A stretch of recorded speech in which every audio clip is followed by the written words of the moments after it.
it's the quiz of the week.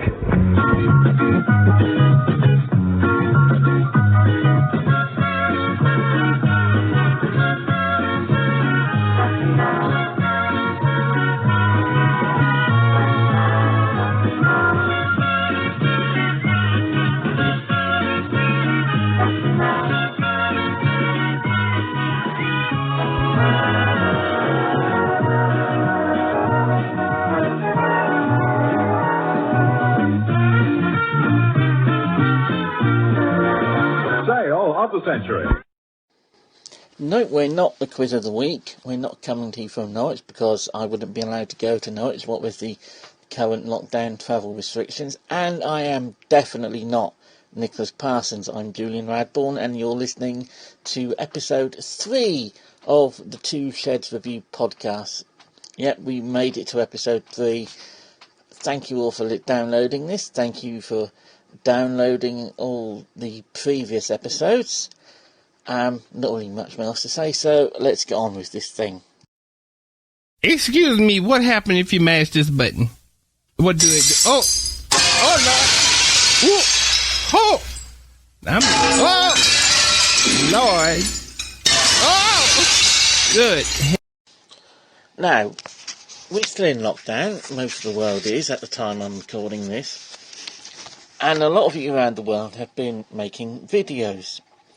Some of you just doing basic things to pass the time, and some of you have been making some really great stuff. Like I saw one for women doing their version of ABBA songs. I thought was quite good.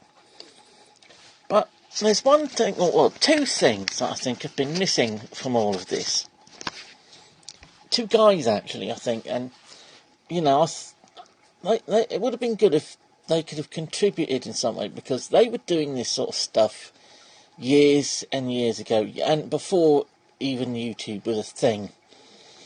If you're wondering who I'm talking about the Star Wars Kid and the Numa Numa Guy. Now, the Star Wars Kid, you've had to have seen that video. It's nearly 20 years old. I mean, bloody hell, I feel old now saying that.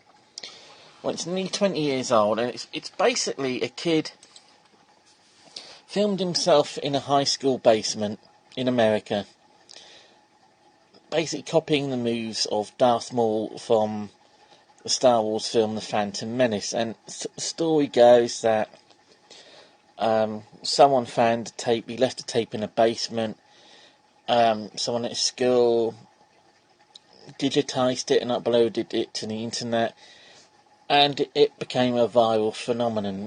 There's also a story that, apparently he suffered a lot of bullying, there was lawsuits, blah, blah, blah, and all that stuff.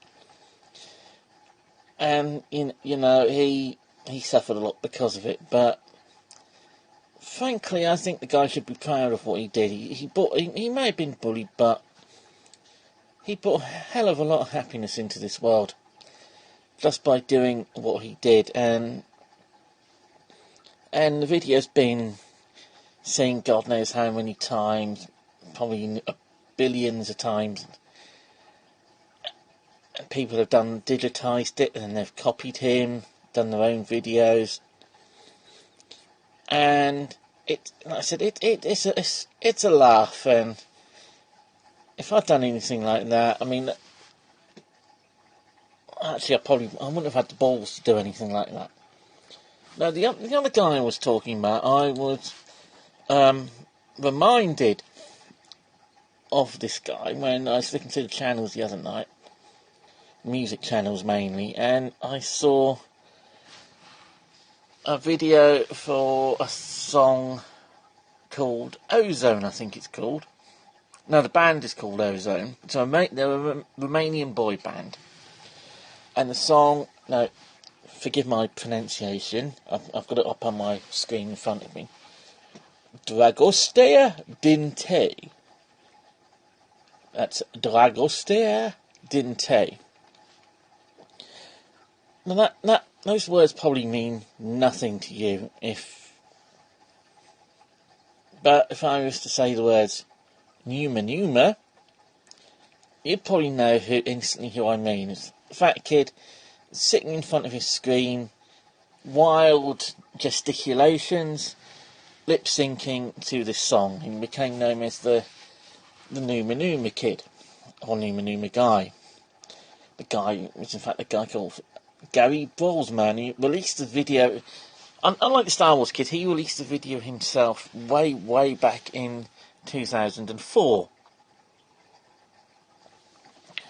Like the Star Wars Kid, he's bloody brilliant. I mean, I did consider copying him and doing it myself, just to please you, the people of the internet. But frankly, I don't think I could do it justice, especially as I've got tendinitis in my right shoulder, and it would probably hurt like fuck if I tried to copy the moves that he did. I've got no idea how many times it's been seen. I mean, Wikipedia says it was seen 160 million times in the first 3 months after it was uploaded onto a website called Newgrounds. I've never heard of that website before. I've got no idea, if it's still going. But 160 million in 3 months, I mean, bloody hell. And he has a lot in common with the Star Wars Kid, I suppose you could say. I mean, they both became internet phenomenons. But unlike the Star Wars Kid, he's sort of like taken ownership of the video. He appeared on television all over the place, and apparently he's actually recorded a couple of albums. I'm tempted to sort of like see if I can find them and download them.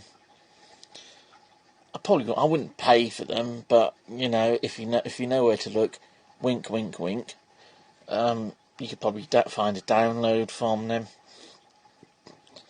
But like I said, these two guys, they made these videos years ago, before YouTube was a thing, before all social media and all that stuff. And they're both cheap and cheerful. They're both very rough around the edge videos. But frankly, they're a lot better. They're a hell of a lot better than a lot of the stuff I've seen over the past few weeks. I mean, don't get me wrong, you're all doing great jobs out. I mean, like I said, there was the ABBA one, there's the BBC Weatherman, the drummer one, you know the one I mean. It was on the BBC charity thing they did a couple of weeks ago. That was a laugh. But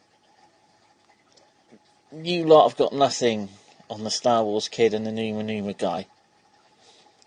And it got me thinking, the world is in lockdown, as I said.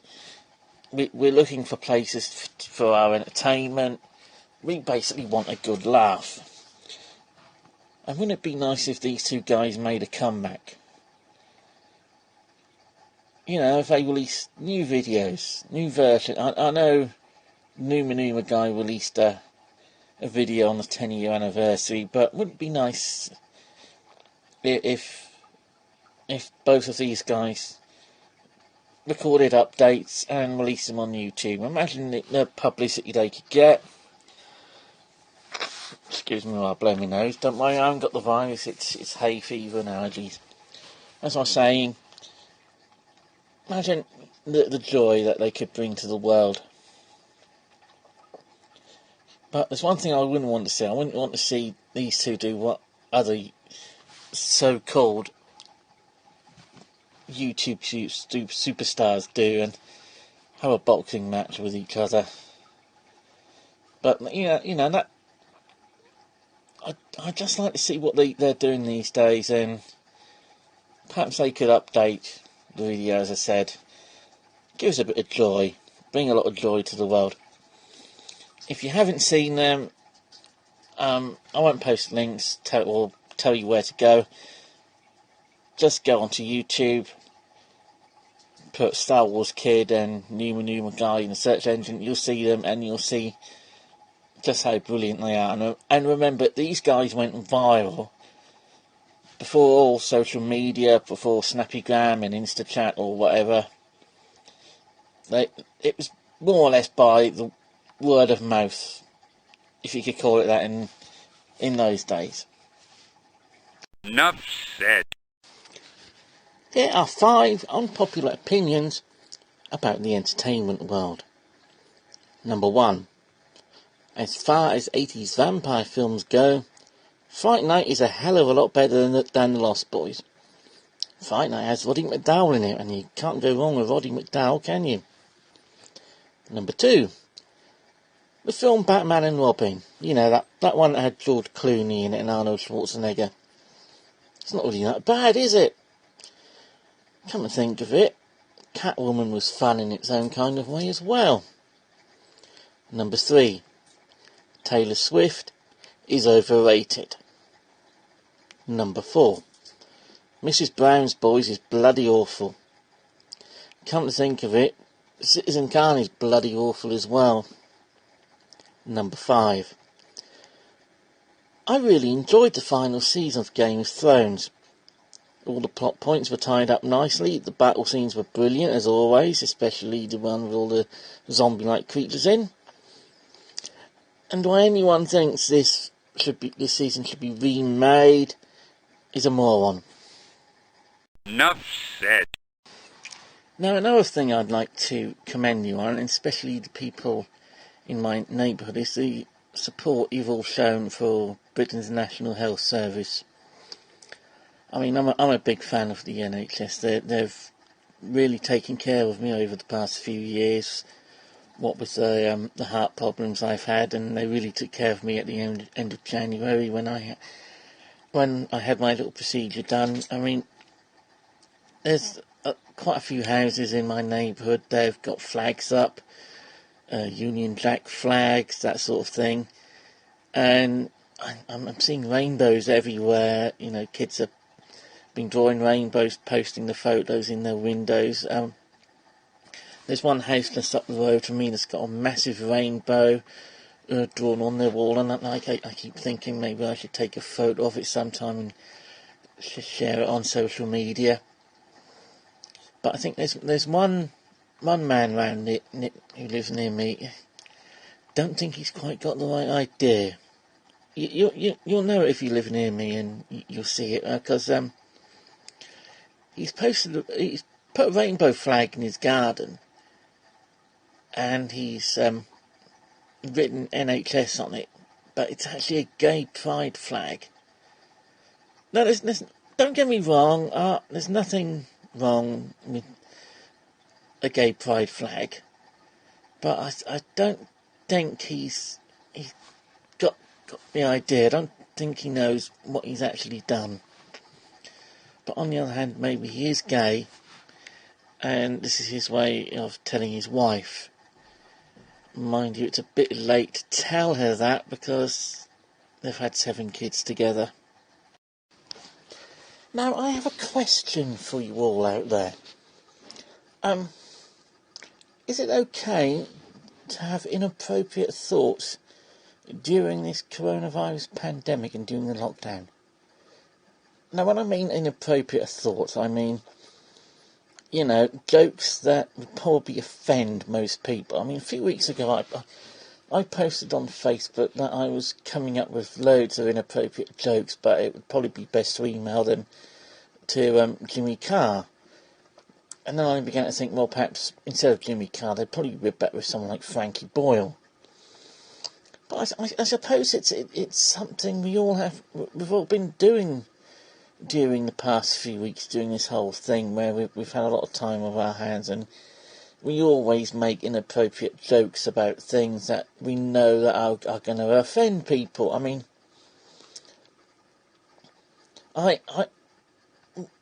during that the first few days of lockdown, it was well reported in the local press that when social distancing and the lockdown was suggested rather than enforced, that loads of people came to my hometown and came on day visits, even though basically most of the shops had shut by then. And I remember thinking, well, you know, finally, I can go into town and tell these holiday makers to piss off home. and it's something I've actually wanted to do, especially with sort of like the rude ones, for most of my life, and now I can go and do it and people won't mind. In fact, the town would probably quite like it. Of course, there's sort of like people have been making loads of memes during all of this. I mean, for instance, I thought of one based on the old Jasper Carrot routine. If you know who Jasper Carrot is, he's one of Britain's greatest ever comic talents, and he did a whole routine years ago about nutters on buses. You know, if you don't know what the nutter on the bus is, Google it and you'll probably find it on YouTube. But my meme basically said, when a nutter gets on the bus, does he sit next to you? If he does, tell him to piss off and observe social distancing rules. But, you know, it was during the daily coronavirus briefings as well, which we watch for most of the time anyway. You began to think, you know, some of these can be a bit dull at times, and maybe they could spice them up a bit. Like, I mean, to begin with, Uncle Boris was presenting most of them, but then he got ill, and you began to sort of like wonder, I wonder who the guest host is going to be today. Perhaps they can get Brian Blessed in, and he can tell us about his friend Gordon, because I've been hearing his friend Gordon was ill. Maybe you can tell if Gordon is okay, if you know what I mean. And then there's the bit where they take questions from the press, and I had this mental picture of Robert Peston asking the question, because, you know,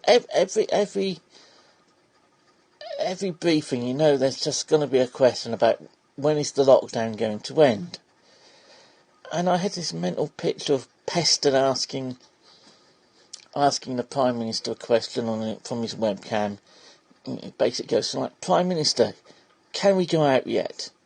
And Uncle Boris would say, no, you can't go out yet. And then Peston would be like a petulant child who'd get, I'll stop you and go, oh, go on. And Boris would go, no. And Peston would go, oh, it's not fair, to stamp his feet and storm off. You know, but I can't be the only one who's getting thoughts like these. I mean, there's things I wouldn't dare say on this podcast or write on my blog or post on social media, because I know that there's some people who would be terribly offended by it. You know, and then once again, maybe I should find Jimmy Carr's email address or Frankie Boyle's email address. And then people can be offended at him instead of being offended at me. Enough said. We'll be right back after these important messages. Hot dog, Armour hot dog. What kinds of kids eat Armour hot dogs? Fat kids, skinny kids, kids with fun on hot. Soft kids, fizzy kids. Even kids with chicken pox love hot dogs. Armour hot dog. The dog kids love to bite. Picking it up on the old banjo, put on the mustard and away we go.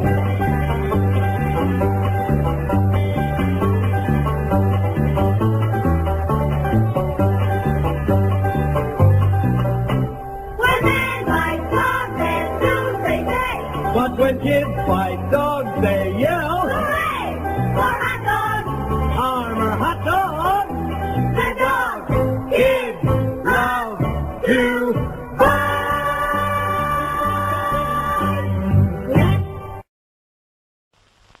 When you call on a girl for a date, do you have confidence in yourself? Aww. Well, you should see yourself as others see you. Right. The one thing that gives any man confidence is a smart, successful appearance, which of course means well-groomed, healthy-looking hair. That's why you should use Wild Root Cream Oil Hair Tonic. Because when your appearance counts most, Wild Root Cream Oil gives you confidence. It contains the heart of lanolin. Yes, the heart of lanolin, the best part of nature's finest hair and scalp conditioner. Wild Root keeps hair handsome and healthy looking, the way nature intended, neat but not greasy. Just a few drops every morning will give you confidence in your appearance all day long, in any situation. Get Wild Root Cream Oil, America's largest selling hair tonic, in bottles and now in unbreakable tubes. Wild Root Cream Oil gives you confidence.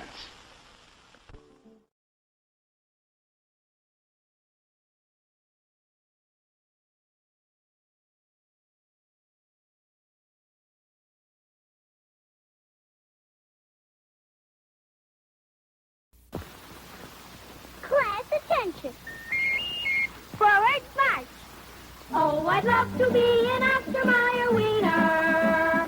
That is what I truly like to be.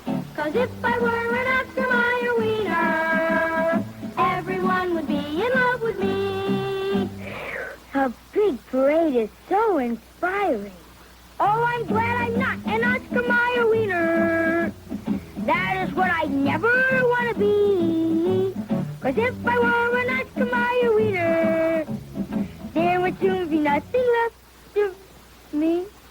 Oh, I love to be an Oscar Mayer wieners are all meat, all good meat. Rich and complete meat protein, mildly seasoned to bring out all the good meat flavor.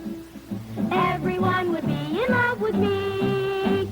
Next week, you handle just the refreshments, Freddie. Well, that's a lot for this week. I think I'm finally getting the hang of this podcasting thing, putting in all these little jingles and all that sort of stuff. Don't forget to keep an eye on my blog at twosheadsreview.blogspot.com.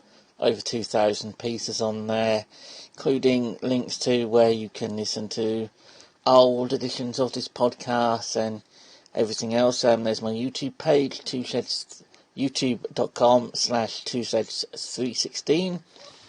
You can follow me on Twitter. I'm at Julian Radbourne, and I finally got the Two Sheds Review Facebook page up and running again. If you search Facebook for Two Sheds Review, I'm sure you'll find it there. Once again, thanks for downloading and listening to this podcast, and I'll see you again sometime. Bye.